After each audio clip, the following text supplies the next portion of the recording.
आज हम social pharmacy के इंपॉर्टेंट क्वेश्चंस डिस्कस करेंगे, ठीक है। सोशल फार्मेसी हमारा जो सब्जेक्ट है, हमारे फर्स्ट ईयर में 5 सब्जेक्ट्स हमें पढ़ने हैं। Pharmaceutics, pharmaceutical chemistry, pharmacognosy, human anatomy and physiology and social pharmacy. इसमें सोशल फार्मेसी आपका स्कोरिंग सब्जेक्ट है। ये सब्जेक्ट इजी है और इसमें आप अच्छा स्कोर कर सकते हो तो आपके परसेंट इंप्रूव हो जाएंगे, ठीक है। आज हम देखेंगे इन सब्जेक्ट से कौन से क्वेश्चंस आते हैं और इस सब्जेक्ट में हमें क्या क्या पढ़ना है, इसका हम सिलेबस डिस्कस करेंगे, ठीक है। तो पहले तो हमें इसमें मैंने आपको कॉन्सेप्ट ऑफ हेल्थ तो एक्सप्लेन कर दिया है, ठीक है। डिजीज क्या होती है ये भी आपको एक्सप्लेन कर दिया है, ठीक है। तो ये तो आपको पता है। तो ये जो सोशल फार्मेसी का बेटा पहला यूनिट है, इससे ये क्वेश्चन काफी इंपॉर्टेंट है। Explain the role of pharmacist in public health. Public health में फार्मासिस्ट का क्या रोल है, फार्मासिस्ट का क्या दायित्व है, क्या रिस्पॉन्सिबिलिटीज है, हॉस्पिटल जाके फार्मासिस्ट करता क्या है, उसका जॉब रिस्पॉन्सिबिलिटी क्या है, वर्कलोड क्या है, ठीक है, रोल क्या है सोसाइटी में, कम्युनिटी फार्मेसी में। तो वो क्वेश्चन बहुत इंपॉर्टेंट है, ठीक है। जैसे फार्मासिस्ट प्रिस्क्रिप्शन की हैंडलिंग करता है, ड्रग डिस्पेंसिंग करता है, मेडिसिन को प्रमोट करता है, ठीक है। इंडस्ट्री में काम करता है तो मैन्युफैक्चरिंग करेगा दवाइयों की। एकेडमिक्स फार्मासिस्ट होता है, हॉस्पिटल फार्मासिस्ट होता है। ये फार्मासिस्ट के डिफरेंट डिफरेंट टाइप्स है, ठीक है। तो फार्मासिस्ट का वर्कलोड हमें पता होना चाहिए। तो ये क्वेश्चन इससे आता है। और एक क्वेश्चन आता है डिफाइन हेल्थ। 3 नंबर में आता है हेल्थ क्या होती है, ठीक है। या इससे क्वेश्चन आ सकता है कि व्हाट इज डिजीज। डिजीज क्या होती है, बीमारी। तो हमें पता है communicable disease, non communicable disease, संक्रामक रोग जो फैलते हैं, ठीक है, बैक्टीरिया वायरस इन्फेक्शन की वजह से होते हैं, और ये कम्युनिकेबल होते हैं, एक व्यक्ति से दूसरे व्यक्ति में फैल जाते हैं। जैसे किसी को खांसी हुई, उसने दूसरे व्यक्ति के ऊपर खांस दिया तो उसको भी खांसी हो जाएगी। जैसे ट्यूबरकुलोसिस है, ट्यूबरकुलोसिस किसी को हुआ, उसने छींका खांसा तो उसका जो स्प्यूटम है वो, देखो फिर आपने छोटी बाल्टी में लगा देना, तू पूरा ले जा, पूरे नहा ले। अब मैं वही बोल अभी मैं डोसा लगा।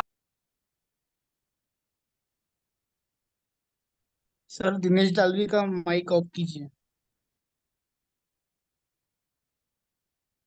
हम्म, डिजीज क्या होती है, ठीक है। डिजीज आप कम्युनिकेबल, नॉन कम्युनिकेबल, कैंसर है, इसमें आपको डेफिनेशन लिख के एग्जाम्पल्स बता देने हैं, तो ये क्वेश्चन आपका हो जाएगा, ठीक है। दूसरा होता है हेल्थ के, हेल्थ इंडिकेटर्स क्या होते हैं।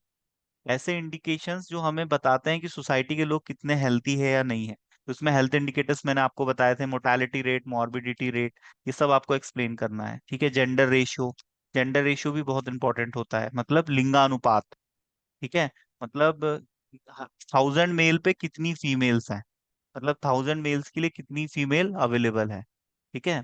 तो जैसे हरियाणा का जेंडर रेशियो बहुत कम हो गया है क्योंकि वहां पर गर्भ में ही फीमेल चाइल्ड को मार दिया जाता है, ठीक है। अभी भी कुछ सोसाइटी ऐसी है बेटा जहाँ पर बहुत ज्यादा मतलब सुपरस्टिशन है, अंधविश्वास है। ऐसा माना जाता है बेटियां पराया धन है, दूसरों का कुल मतलब बसाएगी, ऐसा वैसा। तो मतलब फीमेल चाइल्ड को मार दिया जाता है, भ्रूण हत्या कर दी जाती है, जो कि इलीगल है, ठीक है। ये इलीगल अबॉर्शन होता है और इसके लिए सजा का प्रावधान भी है, ठीक है। 10 साल तक की सजा हो सकती है, मर्डर की श्रेणी में आने वाला क्राइम है ये, है ना। तो ये सब आपको हेल्थ इंडिकेटर्स इसमें लिखने हैं, ठीक है।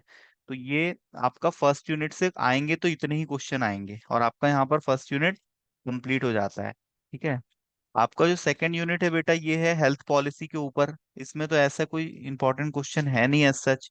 हमारे भारत में जो स्वास्थ्य से संबंधित जो नीतियां बनाई गई है, हेल्थ पॉलिसीज बनाई गई है ना। जैसे HIV एड्स को कंट्रोल करने के लिए नेशनल न्यूट्रिशन पॉलिसी है, जिसके तहत बच्चों को न्यूट्रिशन डिस्ट्रीब्यूट किया जाता है, स्कूलों में सत्तू बंटते हैं, ठीक है। और आपका ब्लड पॉलिसी है जिसमें ब्लड बैंक के थ्रू ब्लड डोनेशन कैंप लगाए जाते हैं। जिन लोगों को खून की कमी है उनको आप खून दे सकते हो, ठीक है। नेशनल हेल्थ पॉलिसी है, नेशनल हेल्थ मिशन है, रूरल एरिया में काम करता है, अर्बन एरिया में काम करता है ना। लेप्रोसी के प्रोग्राम्स चलते हैं जिसमें कुष्ठ रोग की दवा निशुल्क दी जाती है पेशेंट को, है ना।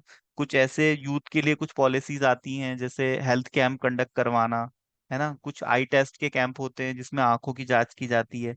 हमारे पेशेंट में, हमारे कंट्री में कैटरैक्ट और मोतियाबिंद के काफी पेशेंट बढ़ गए थे। तो गवर्नमेंट ने क्या है, कैंप लगा के इनको डायग्नोस करके इनको निशुल्क सर्जरी भी प्रोवाइड की है, जिससे हमारे देश में, वैसे ही हमारा देश अभी डेवलपिंग कंट्री में आता है, स्वास्थ्य सुविधाओं पे काम चल रहा है धीरे धीरे, है ना। तो स्वास्थ्य सुविधाओं के अभाव में किसी व्यक्ति की आंखें ना जाए, क्योंकि आंखें जाने से वो डिसेबल हो जाएगा, तो हमारे देश में किसी प्रकार का कोई कंट्रीब्यूशन नहीं कर पाएगा, हमारे देश को ग्रो अप करने में उसका कोई कंट्रीब्यूशन नहीं रहेगा। क्योंकि हमारे देश के लोग यदि स्वस्थ है तभी वो हमारे देश के लिए एज अ असेट्स काम करेंगे, नहीं तो वो लाइबिलिटी हो जाएंगे। ठीक है। तो हर व्यक्ति देश का असेट बने, ना कि लाइबिलिटी। कोई व्यक्ति देश पे बोझ ना हो, धरती पे कोई व्यक्ति बोझ नहीं होना चाहिए। हर व्यक्ति कुछ ना कुछ करे, पढ़ाई लिखाई करे, समाज की सेवा करे, ये बहुत जरूरी है। HIV एड्स के कंट्रोल के लिए अवेयरनेस प्रोग्राम चलाए जाते हैं। HIV एड्स भी एक कम्युनिकेबल बीमारी है जो कि अनप्रोटेक्टेड सेक्स करने से होती है। मल्टीपल पार्टनर्स के साथ यदि आप इंटरकोर्स करोगे तो सेक्सुअली ट्रांसमिटेड डिजीज हो सकती है, एड्स हो सकता है। पॉपुलेशन कंट्रोल के लिए अवेयरनेस फैलाई जाती है, क्योंकि हमारे देश की पॉपुलेशन बेटा बहुत तेजी से बढ़ रही है, रिसोर्सेज लिमिटेड है। और पॉपुलेशन यदि बढ़ जाएगी तो गला काट कंपटीशन आ जाएगा, और फिर गला काट कंपटीशन आ जाएगा तो लोगों में फिर जेलेसी आएगी। जेलेसी से फिर क्राइम होंगे, लोग एक दूसरे की टांग खींचेंगे, है ना। तो पॉपुलेशन को कंट्रोल करना भी बहुत जरूरी है। इसके लिए हम कॉन्ट्रासेप्टिक्स यूज करते हैं, जैसे आईपीएल हुआ, अनवांटेड 72, और फिजिकल बैरियर हुआ, है ना। कॉन्डम्स का इस्तेमाल करते हैं, फैमिली प्लानिंग करते हैं। फैमिली प्लानिंग का मतलब होता है फैमिली को प्लान करना, हमें कितने बच्चे चाहिए, कब चाहिए, बच्चों के बीच में हमें अंतर रखना है, बच्चे दो ही अच्छे, छोटा परिवार अच्छा परिवार, सुखी परिवार, है ना। कुछ स्टेट में यदि आपके दो से ज्यादा बच्चे हैं तो आपको सस्पेंड कर दिया जाएगा, आप अपनी जॉब से हाथ धो सकते हो, है ना। आपको घर बिठाल देंगे यदि ज्यादा बच्चे पैदा किए तो। ठीक है, ऐसा कुछ स्टेट में रेगुलेशंस आए हैं। और धीरे से हमारी स्टेट में भी, मध्य प्रदेश में भी चल रहा है, ऐसा होगा। जिनके दो दो बच्चे हो गए उनके बाद उनको नसबंदी करा लेनी है। ठीक है, फीमेल नसबंदी भी होती है, मेल नसबंदी भी होती है। फीमेल नसबंदी को हम ट्यूबेक्टॉमी कहते हैं, और मेल नसबंदी को हम वैसेक्टॉमी कहते हैं। नसबंदी के बाद में आ, मतलब पॉपुलेशन, नसबंदी यदि हो गई है मेल की तो वो किसी फीमेल को मतलब प्रेग्नेंट नहीं कर पाएगा। तो ये नसबंदी के थ्रू भी पॉपुलेशन को कंट्रोल किया जा सकता है। एक समय था, आपने देखा होगा, इंदिरा गांधी ने एक कैंप चलाया था जिसके थ्रू सभी गवर्नमेंट एम्प्लॉय की नसबंदी कर दी थी, जिनके बच्चे दो दो हो चुके हैं कम से कम, है ना। तो नसबंदी के भी कैंप लगाए जाते हैं, निशुल्क की जाती है नसबंदी, इसका कोई भी पैसा नहीं होता है। और आपके ये सारे प्रोग्राम है चिल्ड्रन के लिए चलाए जाते हैं, है ना। नवजात शिशुओं की देखभाल के लिए प्रोग्राम चलाए जाते हैं, प्रेग्नेंट महिलाओं के लिए कैंप होते हैं। तो ये सब नेशनल पॉलिसीज के अंतर्गत आता है, जो कि स्टेट लेवल पे भी इम्प्लीमेंट की जाती है। सेंट्रल गवर्नमेंट और स्टेट गवर्नमेंट कंट्रीब्यूशन से स्वास्थ्य सुविधाएं प्रोवाइड करती है। तो ये सब इसमें आता है ना। फिर नेक्स्ट आता है आपका, इसमें तो खैर सच कोई ऐसा इंपॉर्टेंट क्वेश्चन है नहीं, है ना। हमें इंपॉर्टेंट क्वेश्चंस पे ज्यादा ध्यान देना है। आपका जो सेकंड यूनिट है बेटा, ये इम्पोर्टेंट है, इससे काफी क्वेश्चंस आते हैं। डेमोग्राफिक साइकिल क्या होता है, ठीक है, ये मैं आपको पढ़ाऊंगा, है ना। डेमोग्राफी साइकिल, फार्मासिस्ट का रोल क्या है फैमिली प्लानिंग काउंसलिंग में, है ना। फैमिली प्लानिंग क्या होती है, कॉन्ट्रासेप्टिक्स क्या होते हैं, फर्टिलिटी क्या होती है, प्रेगनेंसी क्या होती है ना। ये सब पे शॉर्ट नोट लिखने के लिए आ सकता है। आपका WHO पे शॉर्ट नोट लिखने के लिए आ सकता है, वर्ल्ड हेल्थ ऑर्गेनाइजेशन। IUD एक क्वेश्चन पूछा जाता है, इंट्रा यूटेराइन डिवाइस, ये प्रेगनेंसी को रोकने के लिए यूज किया जाता है। जैसे कॉपर टी, है ना। कॉपर टी क्या होता है, एक टी शेप का डिवाइस होता है जो कि आपके गर्भाशय के मुंह को बंद कर देता है, जिससे प्रेग्नेंट लेडी नहीं होती है। तो फैमिली प्लानिंग के लिए यूज किया जाता है ये। तो इस पे शॉर्ट नोट लिखने के लिए आता है ना।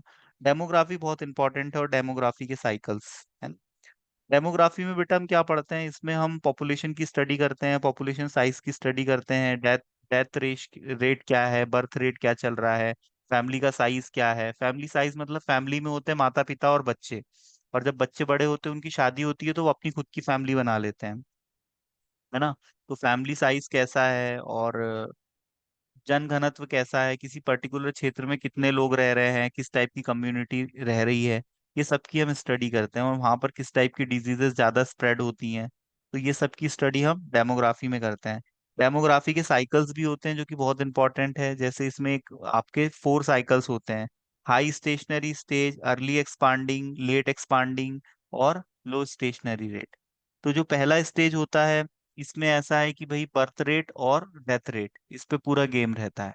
यदि लोग मरेंगे ज्यादा और पैदा कम होंगे तो पॉपुलेशन कम होगी, यदि लोग पैदा भी होंगे और मरेंगे भी तो पॉपुलेशन स्टेशनरी रहेगी। यदि लोग पैदा ज्यादा होंगे मरेंगे कम तो पॉपुलेशन बढ़ जाएगी। और यदि लोगों की डेथ बहुत ज्यादा, जैसे लोग पैदा भी कम हो रहे हैं, है ना, और मर भी कम रहे हैं, इसका मतलब क्या है? वो देश में वहां पर इतनी अवेयरनेस है कि अपनी पॉपुलेशन को वो कंट्रोल कर रहा है ना। जो पढ़े लिखे देश है वो अपनी पॉपुलेशन को कंट्रोल रखते हैं, इस रेंज में रखते हैं कि उनके रिसोर्सेस पे बहुत ज्यादा अटैक ना हो, है ना। कंपटीशन बढ़ता है तो कंपटीशन बढ़ने से देश की पॉपुलेशन बढ़ने से बहुत सारी प्रॉब्लम्स आती हैं। हमारे भारत देश की एक बहुत बड़ी प्रॉब्लम है जनसंख्या। हमारा देश दूसरे पायदान पे आता है जनसंख्या में, और ये पहले पायदान पे आ जाएगा यदि अब पॉपुलेशन की गणना की जाएगी तो, सेंसस जिसको हम बोलते हैं।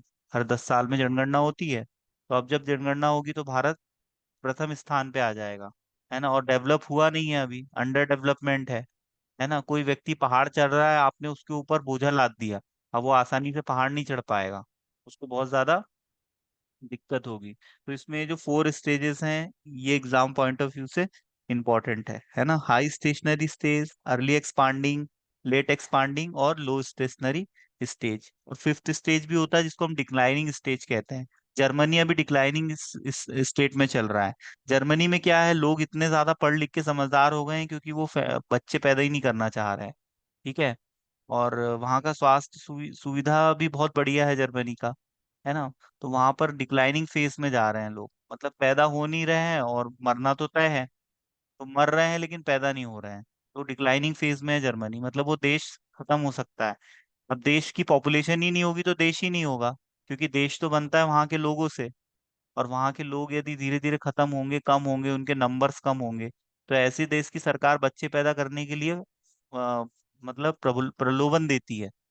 कहती है कि भाई तुम बच्चे पैदा करो तो हम तुमको बोनस देंगे, तुमने यदि 3 बच्चे पैदा किए तो हम तुम्हारी सैलरी बढ़ा देंगे, इस टाइप से प्रलोभन देती है। ये वहां पर हो रहा है जिन देशों की जनसंख्या कम हो रही है धीरे धीरे। कुछ देशों की जनसंख्या स्टेबल है, ना तो बढ़ रही है ना तो कम हो रही है, और आइडियली यही होना चाहिए, ठीक है। देश के क्षेत्रफल के हिसाब से, वहां के रिसोर्सेस के हिसाब से उस कंट्री की पॉपुलेशन होनी चाहिए। पता चला है घर है 2 कमरे का और उसमें रह रहे 15 लोग, ठूस ठूस के रह रहे हैं, प्राइवेसी खत्म हो गई है ना। प्रॉपर शिक्षा नहीं मिल पाएगी। लोगों को उतने ही बच्चे पैदा करना चाहिए जितने को वो अच्छी शिक्षा दे सके, अच्छे से पाल पोस के बड़ा कर सके। दर्जन भर बच्चे पैदा कर लेंगे, उसमें से 2 4 क्रिमिनल निकल जाएंगे, 2 4 बम बांध के कहीं पर भी ब्लास्टिंग कर देंगे, क्रिमिनल बन जाएंगे, है ना। और आपका ये जो नक्सलाइट्स बन जाएंगे। तो ये सब क्या है, हमारे समाज को खोखला करती हैं ये चीजें। हमारे समाज की जो जड़ें हैं उसको कमजोर बनाता है। काला बाजारी, आपका करप्शन, नक्सलाइट्स, है ना। तो ये सब हमारे समाज के लिए बहुत घातक है, एक जहर की तरह, स्लो पॉइजन की तरह काम करता है। तो डेमोग्राफी इंपॉर्टेंट है ना। और फर्टिलिटी क्या होती है तो आपको पता ही है, जब शादी होती है, बच्चे होते हैं तो पॉपुलेशन बढ़ती है ना। शादी के बाद हुए बच्चे लीगल माने जाते हैं, है ना। और शादी के बाद फैमिली का फॉर्मेशन भी होता है। शादी के बाद जो फीमेल्स हैं वो शिफ्ट भी हो जाती हैं, जैसे एमपी की फीमेल ने महाराष्ट्र के लड़के से शादी कर ली, तो अब वो महाराष्ट्र के कल्चर में चली जाएगी, वहां का उसका आधार कार्ड बन जाएगा, वहां वो बच्चे पैदा करेगी तो महाराष्ट्र की पॉपुलेशन बढ़ाएगी, है ना। अब कोई व्यक्ति है वो जॉब करने दूसरी स्टेट चला गया तो वहीं वो अपना परिवार बसाएगा। तो इस तरह से मोबाइलेशन भी होता है, मोबाइल होते हैं हम लोग, है ना। जहाँ हमारा काम रहेगा, रोजगार रहेगा, वहीं जाके हम रहेंगे और वहीं अपनी फैमिली बसाएंगे, फिर वहीं के हम हो जाते हैं धीरे धीरे। बहुत से लोग ऐसे होंगे जो यूपी बिहार से एमपी आए होंगे, तो अब उनके बच्चे एमपी एमपी के हो गए होंगे, है ना। तो व्यक्ति को जाना पड़ता है बेटा खाने कमाने के लिए बाहर, है ना। रोजगार तो जरूरी है, बिना रोजगार के तो हमारा जीवन चल नहीं सकता। हर व्यक्ति 2 पैसा कुछ ना कुछ करके कमा ही रहा है, कोई भी काम छोटा बड़ा नहीं होता, है ना। आप लोग भी पढ़ाई कर रहे हो तो कल को आगे मेडिकल स्टोर डालोगे, गवर्नमेंट प्राइवेट जॉब करोगे, है ना। तो ये सब इसमें हम पढ़ते हैं, सोशल फार्मेसी में। और इसमें इंपॉर्टेंट क्वेश्चंस हैं आपके, फैमिली प्लानिंग की मेथड्स क्या है ना, ये पूछते हैं। फैमिली प्लानिंग कैसे की जाती है, ठीक है। फैमिली प्लानिंग करने से क्या होता है, जो अनवांटेड बर्थ होती है उनको कंट्रोल किया जा सकता है। और जो प्रेगनेंसी है उनके बीच में गैप रखा जा सकता है, क्योंकि यदि फ्रिक्वेंटली कोई फीमेल प्रेग्नेंट होगी तो उसकी जान को खतरा होगा, और उसके जो बच्चे हैं वो माल न्यूट्रिशियस की वजह से मतलब वीक पैदा होंगे, कमजोर पैदा होंगे, तो वो भी ज्यादा जी नहीं पाएंगे, तो जिससे चाइल्ड मोर्टालिटी रेट बढ़ जाएगा। ठीक है। और फीमेल की जान को भी खतरा है, तो प्रेगनेंसी के बीच में डिफरेंस रहना चाहिए, और वो डिफरेंस क्रिएट करने के लिए हम फैमिली प्लानिंग का यूज करते हैं। और इसके जो मेथड है वो आइडियली सेफ होने चाहिए, फीमेल को कोई प्रॉब्लम नहीं होना चाहिए, कोई इन्फेक्शन नहीं होना चाहिए, इनएक्सपेंसिव होना चाहिए, और उसकी प्रॉपर काउंसलिंग देना है कि उसको कैसे यूज करना है ना। और इरिवर्सिबल होने चाहिए, जैसे कॉपर्टी लगी है तो कॉपर्टी हट भी सकती है। हो सकता है कि शादी के 2-3 साल तक कोई ना चाहे कि बच्चा हो, तो वो कॉपर्टी लगवा ले और समय समय पे उसको चेंज कराता रहे, और जब उसको बच्चे चाहिए तो कॉपर्टी हटवा ले, तो रिवर्सिबल होना चाहिए। जैसे अब फीमेल की ट्यूबेक्टॉमी कर दी तो वो रिवर्सिबल नहीं है, अब परमानेंट वो मतलब उसने जो मेथड अपनाया है वो लाइफ टाइम के लिए हो गया, अब वो कभी मां नहीं बन पाएगी। ठीक है। तो ये होता है ट्यूबेक्टॉमी, ये परमानेंट होता है। और रिवर्सिबल मतलब आज लगवा लिया, 6 महीने बाद हटवा लिया। गर्भ निरोधक गोलियां माला डी जब तक खाओगे प्रेग्नेंट नहीं होगे, जिस दिन बंद कर दोगे उस दिन प्रेग्नेंट हो जाओगे। तो ये सब इसमें आता है। कुछ टेम्पररी मेथड होते हैं, फिजिकल मेथड जिसमें फिजिकल बैरियर हम यूज करते हैं, इसमें कॉन्डम्स आते हैं। कुछ केमिकल मेथड होते हैं, जेली आती है, क्रीम्स आती है, जो कि हम यूज करते हैं, जो स्पर्म को किल करती हैं, तो जिसकी वजह से कंसीव नहीं होता है। कुछ डिवाइसेस आते हैं, हॉर्मोन्स के टैबलेट्स आते हैं जो गर्भ निरोधक गोलियों में डलते हैं। तो ये सब हमें इसमें पढ़ना है। और नेक्स्ट यूनिट जो है वो है आपका मदर चाइल्ड केयर के ऊपर है ना। इन्फेंट मोर्टालिटी रेट, इन्फेंट मतलब नवजात शिशु के मरने की दर क्या है। यदि स्वास्थ्य सुविधाएं अच्छी होगी तो नवजात शिशु कम मरेंगे। ठीक है। माँ को यदि प्रॉपर न्यूट्रिशन मिलेगा, माँ की यदि देखभाल की जाएगी, तो उसके उससे जो बच्चा पैदा होगा वो भी स्वस्थ पैदा होगा। नहीं तो बच्चा कमजोर पैदा होगा, उसमें प्रॉपर न्यूट्रिशंस नहीं मिल पाएंगे उसको, क्योंकि बच्चा जब माँ के पेट में रहता है तो उसको माँ से ही भोजन मिलता है, और माँ को यदि भोजन नहीं मिलेगा तो बच्चे को भोजन कहाँ से मिलेगा। ठीक है। तो IMR, इन्फेंट मोर्टालिटी रेट पढ़ना है हमें इसमें, ये आता भी है एग्जाम में। मैटरनल मोर्टालिटी रेट जिसको हम शॉर्ट में MMR कहते हैं। ठीक है। और ये जो चाइल्ड केयर प्रोग्राम्स चलते हैं इनके बारे में पढ़ना है कि चाइल्ड की केयर कैसे की जा सकती है। बच्चों का वेट मेजर किया जाता है, हाइट मेजर की जाती है, उनको विटामिन A के सिरप्स दिए जाते हैं, और बच्चों का टीकाकरण किया जाता है जिसको हम वैक्सीनेशन कहते हैं। वैक्सीनेशन प्रोग्राम भी हमें सोशल फार्मेसी में पढ़ना होता है। कब कौन सा वैक्सीन लगाया जाता है, कितने वैक्सीन लगते हैं, किस एज में लगते हैं, और वो वैक्सीन से हम कौन से इन्फेक्शन से बच सकते हैं, वैक्सीन का डोज क्या है और रूट ऑफ एडमिनिस्ट्रेशन क्या है, ये सब भी हमें सोशल फार्मेसी में पढ़ना होता है।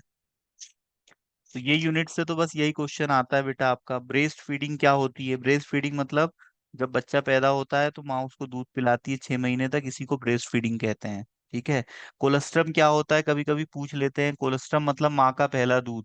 डिलीवरी के बाद में जब माँ बच्चे को दूध पिलाना शुरू करती है तो जो पहला दूध आता है उसके स्तनों से, उसको हम कोलेस्ट्रम कहते हैं। कुछ कंपनियां क्या है, कोलेस्ट्रम के प्रोडक्ट्स भी बना रही हैं, क्योंकि डिलीवरी के बाद कुछ माएँ इतनी कमजोर है जो अपने बच्चों को दूध नहीं पिला पाती है। वो एक कहावत आपने सुनी है ना, माँ का दूध पिया है या नहीं। माँ का दूध जो बच्चा पीता है वो बहुत ज्यादा स्ट्रांग होता है, मजबूत होता है वो। ठीक है। वो योद्धा बनता है, छत्रपति शिवाजी बनेगा, आगे चल के शक्तिमान बनेगा, महामानव बनेगा, बाहुबली बनेगा। ठीक है। और जो पैकेट का दूध पी रहा है, जो भैंस का दूध पी रहा है, वो भैंस जैसा बनेगा। जो गाय का दूध पी रहा है वो गाय जैसा बनेगा। ठीक है। बकरी का दूध पिएगा, बकरी जैसा बनेगा। जो दूध इंसान पीता है वैसा ही वो बनता है। ठीक है। अब इसका मतलब ये नहीं कि आप शेरनी का दूध निकालने चले जाओ। ठीक है। तो हमारे देश की महिलाएं शेरनियों से कम नहीं है, आदि शक्ति भवानी का रूप है। ठीक है। तो कोलेस्ट्रम होता है माँ का पहला दूध, जो कि बच्चों के लिए बहुत ज्यादा जरूरी होता है। 6 महीने तक बच्चे को केवल माँ के दूध पे ही रहना चाहिए, उससे उसको सारा पोषण मिल जाता है। मिल्क को कंप्लीट कंप्लीट फूड कहा गया है। मिल्क में मिनरल, विटामिन, कार्बोहाइड्रेट, प्रोटीन सब रहता है उसमें। तो कोई भी बच्चा 6 महीने तक पेट भर अपने माँ का दूध पिए तो वो स्वस्थ होगा। ठीक है। उसमें सब कुछ प्रेजेंट रहता है, इसी को हम कोलेस्ट्रम कहते हैं। कोलेस्ट्रम की डेफिनेशन एग्जाम में पूछ ली जाती है ना। हमारा न्यूट्रिशन से क्वेश्चन आते हैं हमारे सोशल फार्मेसी में कि भाई प्रोटीन, कार्बोहाइड्रेट क्या है, मिनरल्स क्या है, कि किस मिनरल की डेफिशिएंसी से बॉडी में कौन सी डिजीज होती है, कार्बोहाइड्रेट के क्या रोल है हमारी बॉडी में, प्रोटीन क्यों जरूरी है हमारे लिए, इनकी डेली रिक्वायरमेंट कितनी है। तो ये सब पे क्वेश्चन आते हैं। और आपका अगला यूनिट है बेटा वैक्सीन और इम्यूनाइजेशन। इसमें क्वेश्चन आता है इम्यूनिटी क्या होती है, ठीक है। आपका इम्यूनाइजेशन प्रोग्राम पे लिखना है आपको कि भाई कौन सा वैक्सीन टीका लगता है। इम्यूनोलॉजिकल प्रोडक्ट्स की जानकारी पे शॉर्ट नोट लिखने के लिए आता है। और आपका टाइप्स ऑफ इम्यूनिटी पूछते हैं, इम्यूनाइजेशन शेड्यूल, ये सब क्वेश्चन इसमें से आते हैं, ठीक है। वैक्सीन तो आपको पता ही है क्या होती है। इम्यूनिटी हमारी बॉडी की प्रतिरक्षा तंत्र को हम इम्यूनिटी कहते हैं। वैक्सीन मतलब टीकाकरण, छोटे बच्चों को लगाया जाता है जिससे भविष्य में उनको कोई इन्फेक्शन हो तो उनकी बॉडी उस इन्फेक्शन से लड़ पाए। बीसीजी के वैक्सीन होते हैं, टॉक्सॉइड होते हैं, ठीक है। आपका मीजल, रुबेला, पोलियो ड्रॉप्स दिए जाते हैं, ये सब इसमें आता है। और एंटीबॉडीज भी आती है जिनको हम इम्यूनोग्लोबुलिन्स कहते हैं, आईजीजी, आईजीए, आईजीएम, आईजीडी। ये सब एंटीबॉडीज होती है जो हमारे शरीर में इन्फेक्शन से लड़ने का काम करती हैं, ठीक है। और इसमें अब नेक्स्ट यूनिट जो है, इसमें है आपका इन्वायरमेंट के ऊपर है। तो इसमें एयरबॉर्न डिजीज कौन सी होती है, ऐसी जो हवा से फैलती है। पानी से फैलने वाली डिजीज पे शॉर्ट नोट लिखने के लिए आता है।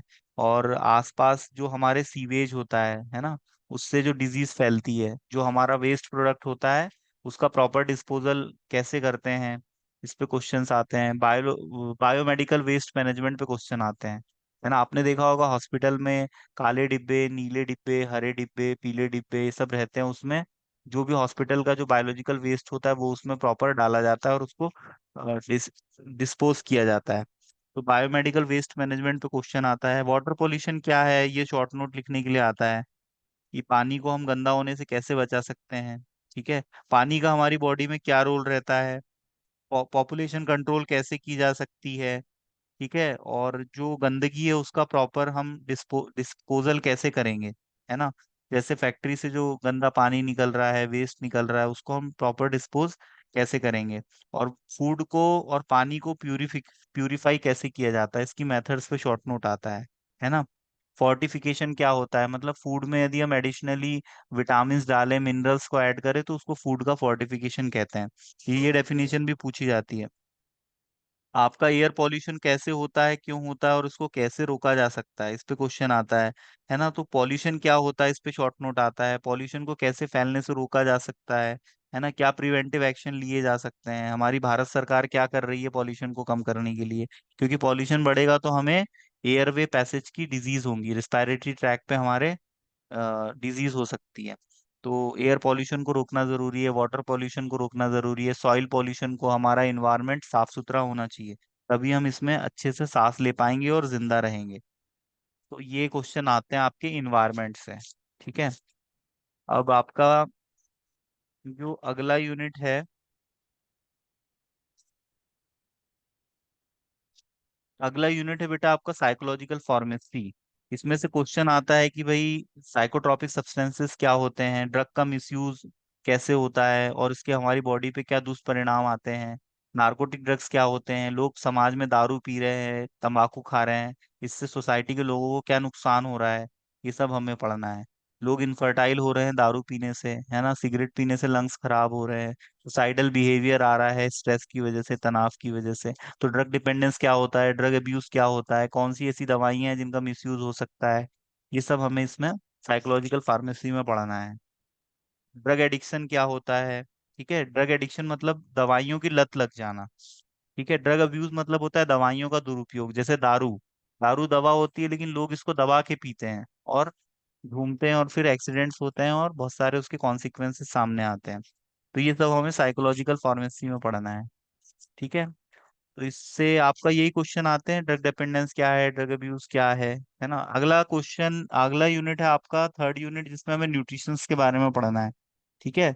वही आपका विटामिन क्या होते हैं, fat soluble vitamin, water soluble vitamin, vitamin का क्लासिफिकेशन, किस विटामिन की डेफिशिएंसी से कौन सी डिजीज होती है, विटामिन के सोर्सेस के बारे में पढ़ना है, उनकी प्रॉपर्टीज के बारे में पढ़ना है। तो इस पे क्वेश्चन आते हैं, जैसे right a short note on fat soluble vitamin. Fat soluble में आपका आएगा KEDA, फैट सॉल्युबल है। इसके अलावा जो बचे विटामिन है वो आपके वाटर सॉल्युबल है।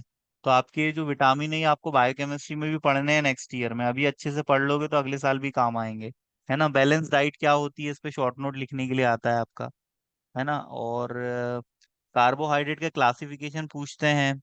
कार्बोहाइड्रेट के टाइप्स, मोनोसेकेराइड्स, डाइसेकेराइड्स और ओलिगोसेकेराइड्स, ये सब आपको लिखना है। और प्रोटीन की डेफिशिएंसी से कौन सी डिजीज होती है, इस पे शॉर्ट नोट लिखने के लिए आता है। तो प्रोटीन की डेफिशिएंसी से मरासमस रोग होता है, ठीक है, और क्वाशी, और विटामिन की डेफिशिएंसी से कौन सी डिजीजेस होती हैं उनको आपको लिखना है। तो ये भी क्वेश्चन एग्जाम में आता है। और हमारी बॉडी में मिनरल का क्या रोल होता है, जैसे आयरन है, कैल्शियम है ना, आयोडीन है, आयोडीन की डेफिशिएंसी से घेंगा रोग हो जाएगा, ठीक है। जिंक एक मिनरल है जिससे हमारी बॉडी में इंसुलिन का प्रोडक्शन होता है। 300 प्रकार के, जो बताया था ना आपको, पढ़ाया था जब मैंने मिनरल, तब बताया था ये, है ना। और ये सब मिनरल की डेफिशिएंसी से होने वाली डिजीज डिसऑर्डर के बारे में पढ़ना है। तो ये वाला आपका यूनिट से ये क्वेश्चंस आते हैं जो मैंने आपसे भी डिस्कस किए। और आपका जो अगला यूनिट है वो है फूड सेफ्टी और एडल्ट्रेशन। एडल्ट्रेशन मतलब होता है मिलावट। तो जब इंडस्ट्रीज में फूड की प्रोसेसिंग होती है तो वो लोग जो मिलावट करते हैं उसी को हम एडल्ट्रेशन बोलते हैं। एडल्ट्रेशन दो प्रकार का होता है, एक होता है इंटेंशनल और एक होता है अनइंटेंशनल। मतलब एक धोखे से हो गया और एक जानबूझ के मिलावट की गई है फायदा कमाने की दृष्टि से। फूड क्या होता है, इस पे क्वेश्चन आ सकता है। एडल्ट्रेशन क्या होता है, एडल्ट्रेशन कितने टाइप का हो सकता है, इस पे क्वेश्चन आ सकता है। जैसे आपने लाल मिर्च में आपने ईटा का पाउडर मिला दिया, ये भी मिलावट है। जैसे चावल में आपने सफेद कंकर मिला दिए, गेहूं में आपने भूरे कंकर मिला दिए, है ना। किसी आपने महंगी चीज को सस्ती चीज से रिप्लेस कर दिया, सस्ती चीज वैसी ही दिखती है जैसी महंगी चीज दिख रही है ना। जैसे केसर बहुत महंगा आता है, लेकिन केसर के जैसे दिखने वाली कोई सस्ती चीज है हमने केसर में मिला दी, तो ये हो गई मिलावट। मिलावट की जाती है फायदा कमाने के लिए, मुनाफाखोरी होती है एक प्रकार की मिलावट। तो है ना, मिलावट से क्या है, नुकसान होता है, जो प्रोडक्ट की गुणवत्ता है वो कम होती है और प्रोडक्ट किसी काम का नहीं रह जाता। तो ये सब आपको इसमें पढ़ना है।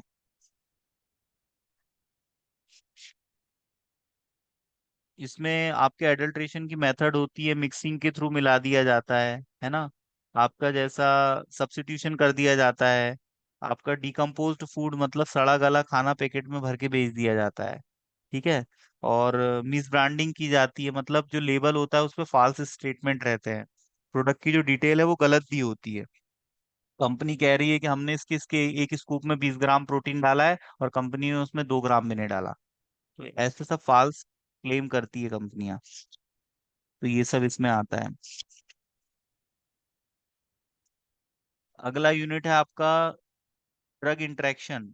ड्रग इंटरेक्शन, ड्रग का डिजीज के साथ इंटरेक्शन और ड्रग का फूड के साथ इंटरेक्शन। मतलब कोई बीमारी हो गई है तो आपको कौन सा परहेज करना है। कोई दवाई आप खा रहे हो तो उसके साथ आपको क्या नहीं खाना है। कोई दवाई आप खा रहे हो तो उसके साथ ऐसी कौन सी दूसरी दवाइयां हैं जो आप नहीं खा सकते। तो ये सब हम इसमें इंटरेक्शंस पढ़ते हैं।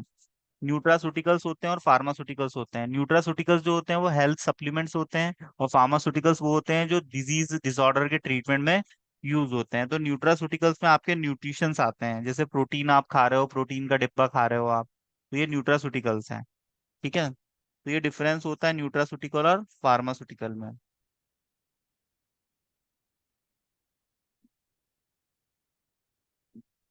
फिर आपको इसमें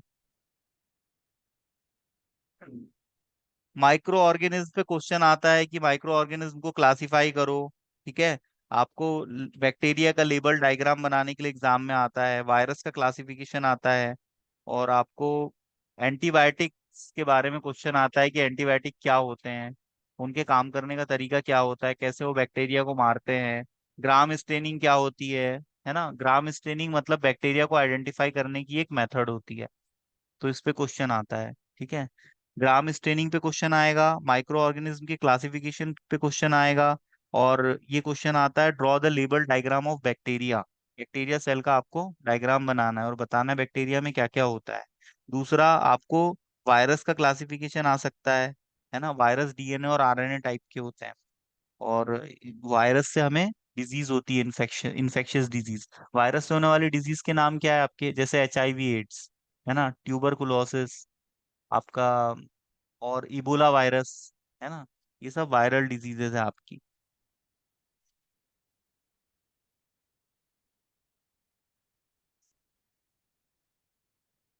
आपका ये यूनिट तो पूरा बैक्टीरिया, वायरस और माइक्रो ऑर्गेनिज्म के ऊपर है, ठीक है। नेक्स्ट यूनिट है आपका इपिडेमियोलॉजी। इपिडेमियोलॉजी में आपको क्वेश्चन आता है write a short note on epidemiology, है ना। और इसमें से तो बस यही क्वेश्चन आता है, छोटी सी यूनिट है ये। इसमें आपको केवल एक क्वेश्चन आएगा, write a short note on epidemiology. Epidemiology क्या होती है? इपिडेमियोलॉजी से तो अभी आपका पाला पड़ा है कोविड के टाइम पे। इस पे आपको पढ़ना है पेंडेमिक डिजीज क्या होती है, मोड ऑफ ट्रांसमिशन क्या होता है, कम्युनिकेबल डिजीज कैसे कैसे फैल सकती है, आउटब्रेक क्या होता है, क्वारंटाइन आइसोलेशन क्या होता है ना, कॉन्टैक्ट ट्रेसिंग क्या होता है, मॉर्बिडिटी और मोर्टालिटी क्या होती है। मॉर्बिडिटी तो आपको पता ही है, मृत्यु। मॉर्बिडिटी मतलब बीमारी फैलने की दर, बीमार पड़ के मरने की दर। और बीमार पड़ने की दर। और मोर्टालिटी मतलब होता है मरने की दर, मृत्यु दर को मोर्टालिटी बोलते हैं। तो ये सब आपको इस यूनिट में पढ़ना है। अगला जो यूनिट है आपका फोर्थ यूनिट, इसमें आपको कम्युनिकेबल डिजीज के बारे में पढ़ना है, ठीक है। रिस्पायरेटरी इन्फेक्शन क्या होता है, ऐसे क्वेश्चंस आते हैं। आपका HIV एड्स पे शॉर्ट नोट लिखने के लिए आता है, ठीक है। सिफेलिस गोनोरिया जो आपके सेक्सुअली ट्रांसमिटेड डिजीज है, इस पे शॉर्ट नोट लिखने के लिए आता है।